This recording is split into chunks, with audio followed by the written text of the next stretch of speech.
Hello, welcome back. We're going to talk for a moment about successful non-for-profit organizations.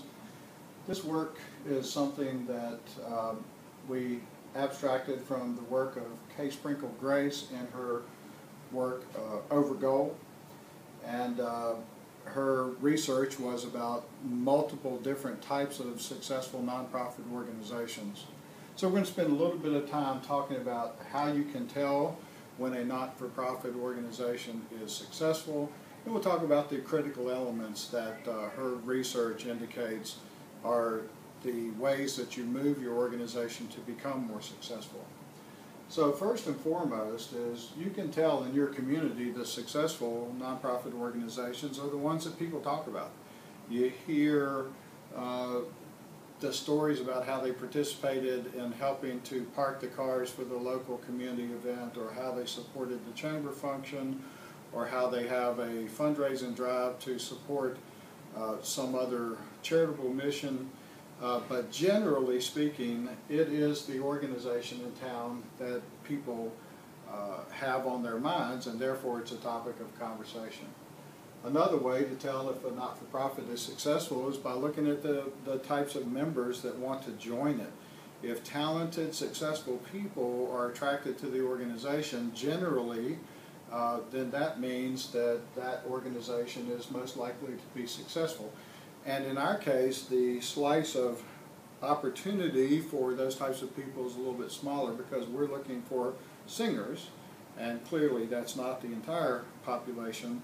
But as we begin to put our programs together, we want to make sure that we are attracting talented and successful people, because that is going to help our organization become more successful.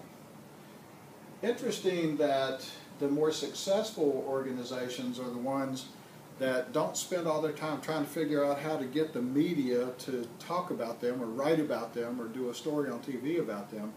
They're the organizations that do the things that attract the media. So the media actually looks for opportunities to feature them because the things they do are things that are good for the local ratings, because people enjoy stories about those types of opportunities. Another way that you can document the success in an organization is that those are the organizations that people donate to and invest in. And as we talk about donating and investing, we're really talking about time, talent, and treasure. The successful, talented individuals that come and participate in the group are donating their time.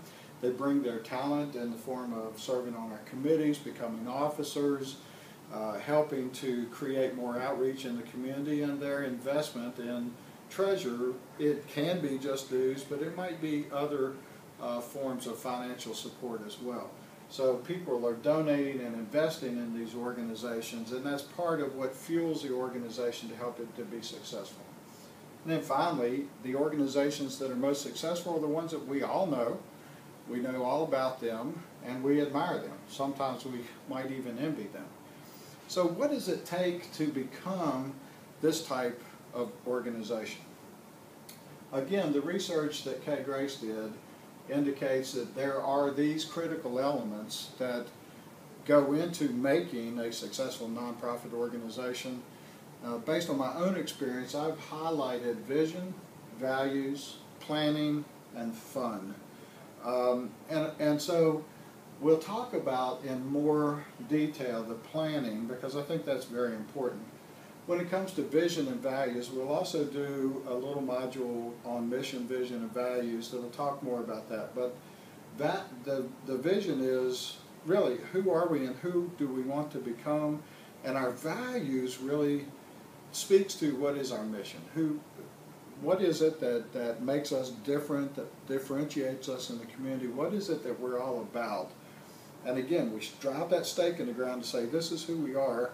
And then we stay really close to that. We don't want to let that leash out too far. And too many organizations allow their mission to drift as new members come in, and new members may want to see the organization move in a different direction.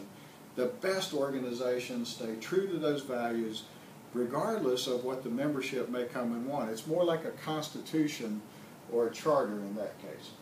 Courage and transparency are clearly important to us in our days of challenges in membership. We have to have the courage to do things that may be slightly out of the box, to do things that are not necessarily things that we're comfortable with, and we have to be transparent with our community and our membership about what is it that drives us and what are our objectives in the community.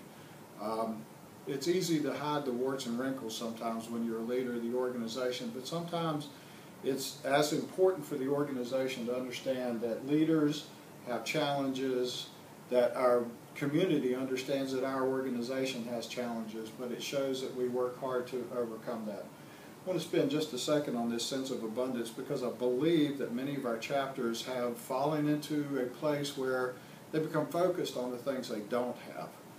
And that's a very difficult place to be, and it's an awfully hard place to get away from.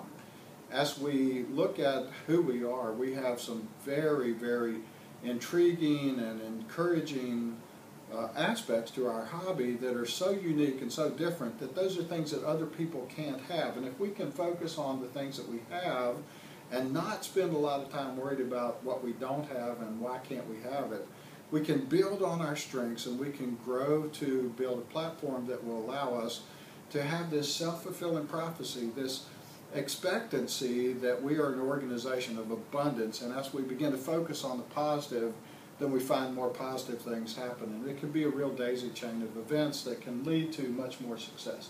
Again, I'll talk about planning. We'll do that in a different module. Respect means respect for the leaders, but also respect among each other. The camaraderie is clearly important, so that we have to make sure that we are principle-centered. We focus on relationships as we're trying to bring the proper outcomes to our organizations. And then finally, there's that camaraderie and fun. Maybe the most important thing, but there has to be something every single week and in every single performance that makes our team want to come back. We have to draw them in as a magnet and make this something that they just want to be a part of and can't wait to get to the next meeting and to the next rehearsal. So again, if you're looking for the things that you need to do to become that successful nonprofit, here are the critical elements, and I would suggest that you focus on vision, values, planning, and fun, perhaps, as the cornerstones of your effort to encourage and enrich your organization and become a successful not-for-profit in your community. Thanks again for listening.